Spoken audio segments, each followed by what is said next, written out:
The sun dipped below the craggy peaks of the Dolomites, casting an orange glow across the ancient city of Matera, Italy. The air, thick with the scent of wood smoke and damp earth, hung heavy on this crisp November evening, the 12th to be exact.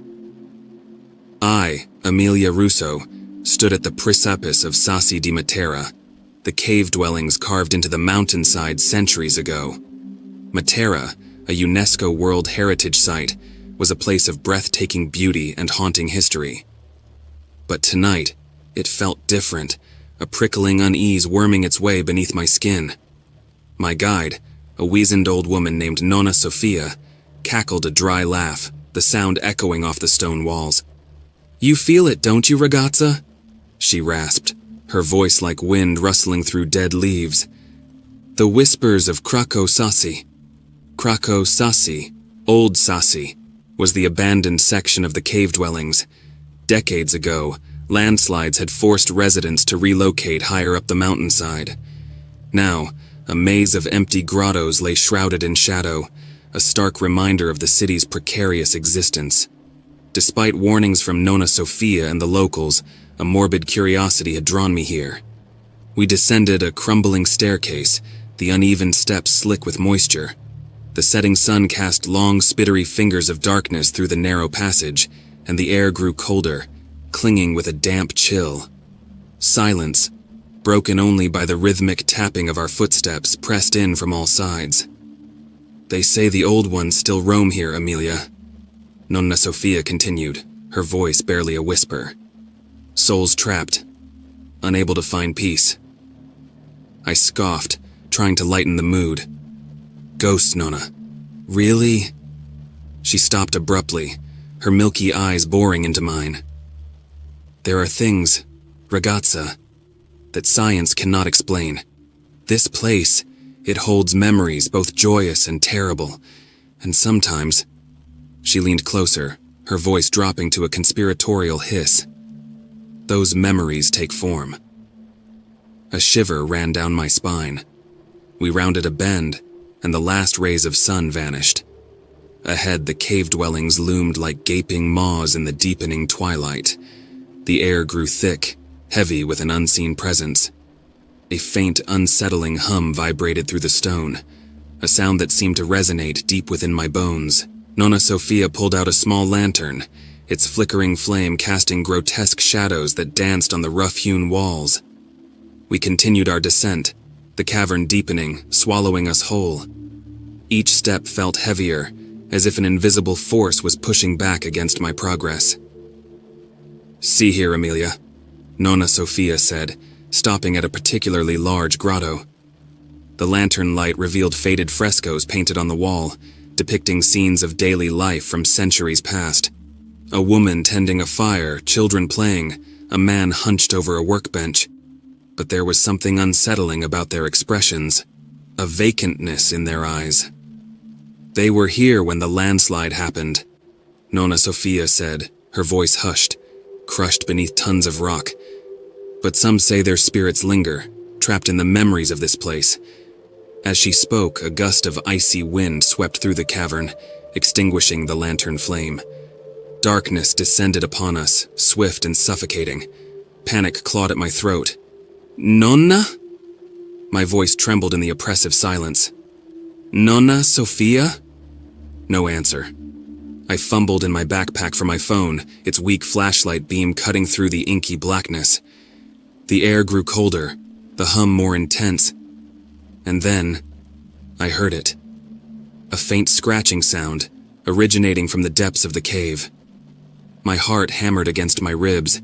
I trained the flashlight beam in the direction of the noise, but there was nothing there, only the empty, gaping maw of another cavern entrance. As I stared, a low moan echoed through the darkness, a sound laced with despair and an unearthly hunger. Suddenly, a shape shifted in the shadows. A tall, emaciated figure, barely visible in the faint light. Its eyes, two glowing orbs, burned with an unnatural intensity. It took a lumbering step towards me, a skeletal hand reaching out from the darkness. Terror seized me. I screamed, scrambling back, tripping over something on the uneven floor. My phone slipped from my grasp and clattered to the ground, plunging me further into darkness. The figure loomed closer, its cold breath washing over me. In the blink of an eye, the figure was upon me, its skeletal hand clamped down on my shoulder, its icy grip sending a jolt of pain through my arm. I shrieked, thrashing wildly, desperate to break free, but its grip was like iron, unyielding. "Snonna!" I screamed, my voice raw with terror. "Help me!" There was no answer. The darkness pressed in from all sides, suffocating. The figure leaned closer, its fetid breath reeking of decay. A low growl rumbled in its throat, a sound that sent shivers down my spine. Panic gave way to a primal urge to survive. I dug my elbow back, connecting with a sickening crunch. The figure recoiled, a surprised gasp escaping its non-existent lips. Seizing my opportunity, I scrambled to my feet and bolted deeper into the cavern. The darkness was a living entity, swallowing me whole. I stumbled blindly, my lungs burning, fear a metallic tang in my mouth. The sound of the creature's heavy footsteps echoed behind me, growing fainter as I ran. Then, silence. A terrifying, all-encompassing silence. I skidded to a halt, my chest heaving. My eyes, adjusted to the darkness, scanned the cavern entrance behind me. Nothing. Was I safe?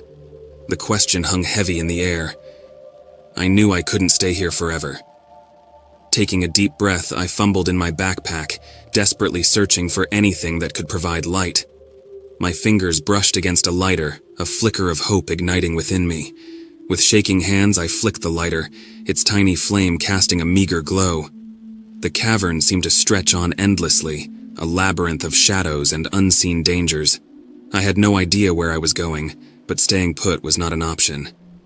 As I cautiously ventured deeper, the air grew colder, the hum more pronounced. The walls, once adorned with faded frescoes, were now bare and slick with moisture. The silence was broken only by the dripping of water and the erratic pounding of my heart. Then, I saw it. A faint light flickering in the distance, a beacon in the suffocating darkness. Hope surged through me. Maybe it was an exit, a way out of this nightmare. With renewed energy, I quickened my pace, the flickering light drawing me closer. As I approached, the light resolved itself into a narrow opening in the cave wall. Hesitantly, I peered inside. The passage was narrow, barely wide enough for a single person to pass. But beyond the opening, I could see a faint glow emanating from what appeared to be a large chamber. Curiosity warred with caution. What awaited me in that chamber? Could it be my salvation, or another horrifying entity lurking in the shadows? The thought of Nonna Sofia flashed through my mind. Was she still alive? Had she managed to escape? Taking a deep breath, I decided I had no choice. My only hope of survival lay in finding a way out of this cavern. With a silent prayer, I squeezed through the narrow opening and into the unknown. The chamber was vast, its ceiling lost in the inky blackness. The faint glow emanated from a single source, a pool of water in the center of the room. The water shimmered with an otherworldly luminescence, casting an eerie green light on the rough-hewn walls. As I approached the pool, the hum intensified, resonating through my very bones. The surface of the water rippled, and a translucent figure emerged from its depths. It resembled a woman, tall and slender, with flowing white hair and a face obscured by a veil. Fear threatened to consume me, but a strange sense of peace emanated from the figure. It held out a hand towards me, its touch surprisingly warm and comforting. "Amelia." A voice echoed in my mind, soft and melodic. "Do not be afraid." The voice belonged to the figure, yet it seemed to come from everywhere and nowhere at once.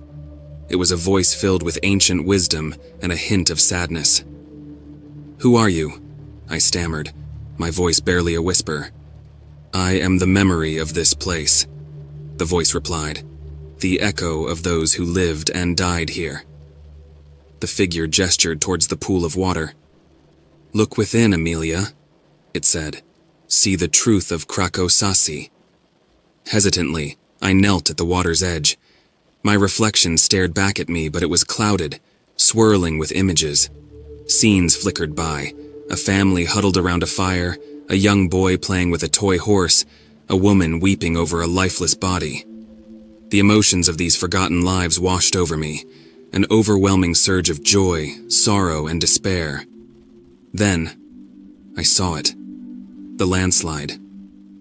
A wall of rock crumbling inward, crushing the unsuspecting inhabitants of the cave. The screams, the terror, the agonizingly slow descent into darkness. As the vision faded, I understood. The figures I saw, the chilling moans. They weren't malevolent spirits. They were the echoes of lives cut short, trapped in a perpetual loop of their final moments. And the figure in the pool, it wasn't a monster, but a guardian, holding on to these memories, refusing to let them fade into oblivion. Tears streamed down my face.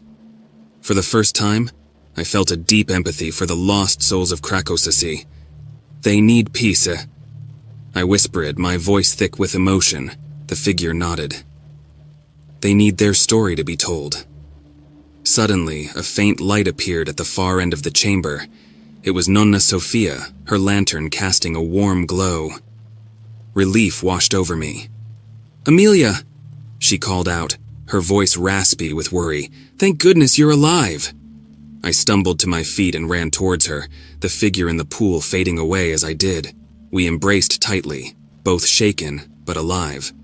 As we ascended out of the cave, the first rays of dawn painted the sky a gentle pink. The air felt fresh, cleansed. Looking back at the entrance to Craco Sassi, a sense of closure settled over me. I knew I wouldn't forget the horrors I witnessed, but I also wouldn't forget the tragic beauty of the place. Craco Sassi was a tomb, yes, but it was also a testament to the enduring human spirit. And it was my story now, a story I would carry with me forever.